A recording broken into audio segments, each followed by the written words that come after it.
Welcome back. We are full of inspiration this morning, and hopefully you guys are feeling that as well. And if you're an entrepreneur, listen up, because it's coming in a massive dose.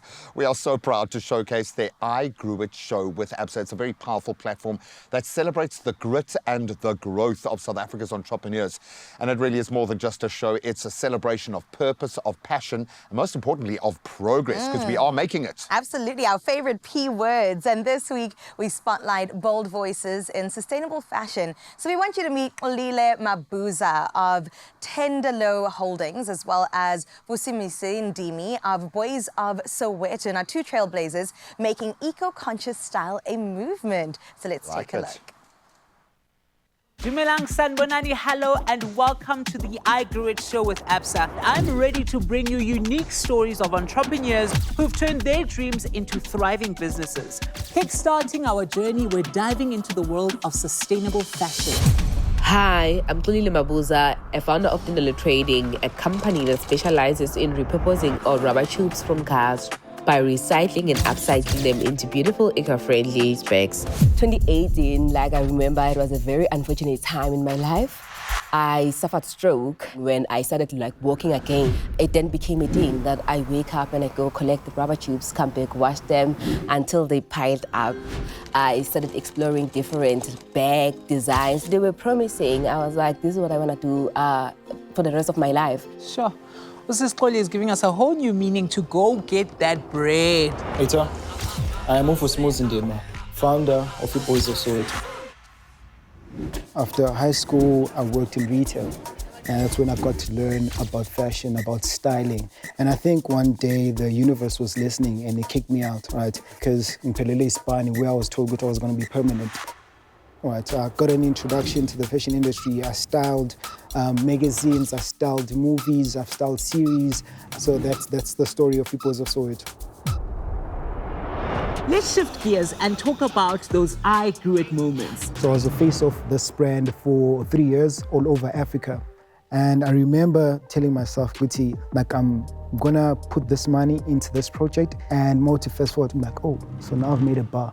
That's crazy. When was that I Grew It moment for you? In a short space in that year, I sold 1,021 bags. So 1,000 more bags compared to the 4 years, not in the entire year. And I was like, you know what, Ne? I've grown it. Keep learning, keep growing. And when you look back, you'll proudly say, I grew it.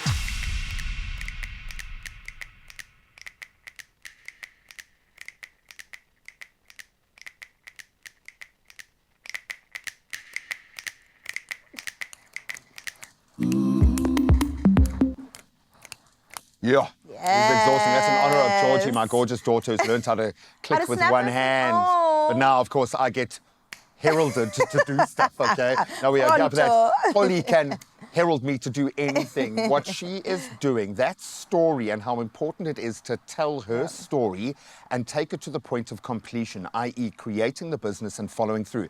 And just feeding off what Zahara and Muffs were saying about those deficits within Africa, those great challenges that we face being the opportunity. Sure. But unless a big business, unless the private sector invests in entrepreneurs actually turning those challenges into opportunities, it all falls down. Because it's not going to happen on the high executive level. It's going to happen on the ground. Yeah, and it creates such a beautiful space for opportunity for employment and also competitiveness between entrepreneurs. We need that in order to step up our game. And also I think about things like innovation. You allow for it. And stuff that makes sense for the people living in that area, because you know that challenge, you know that, Polly, you've grown up with her, you understand. This is how you connect the unemployment dots. Absolutely. You are on the money. I absolutely love that.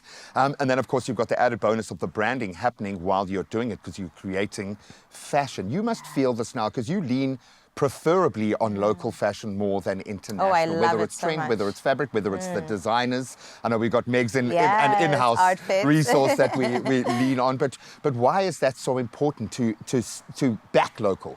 Well, first of all, it's an easier choice for me because the fashion here is unlike anywhere else, not only in South Africa, but like we spoke about, the continent all over. I mean, you can see with all these bags as well, just looking absolutely gorgeous. It's one of one of a kind. And then just knowing that you are supporting and uplifting uplifting the local economy, it's only going to make all of our lives easier. So for me, it really is like the easiest yes I could ever do. And I like this return to the dandy. I like this return I like that to move.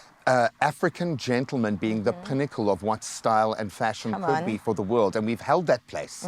And I think we are going to hold that place again right now. But it requires young men embracing that and being that and living it and creating in that space and then paving the way for others to do it. Definitely. But once again, you need big the business backing. to back it, man. So well done, Absa. I know, yes, you know a good investment when you see it, but you've still got to literally put your money where your mouth is, and you're doing this. And we see it on every stage that we are representing Absa or connect with their brand out on the streets when they're running your city.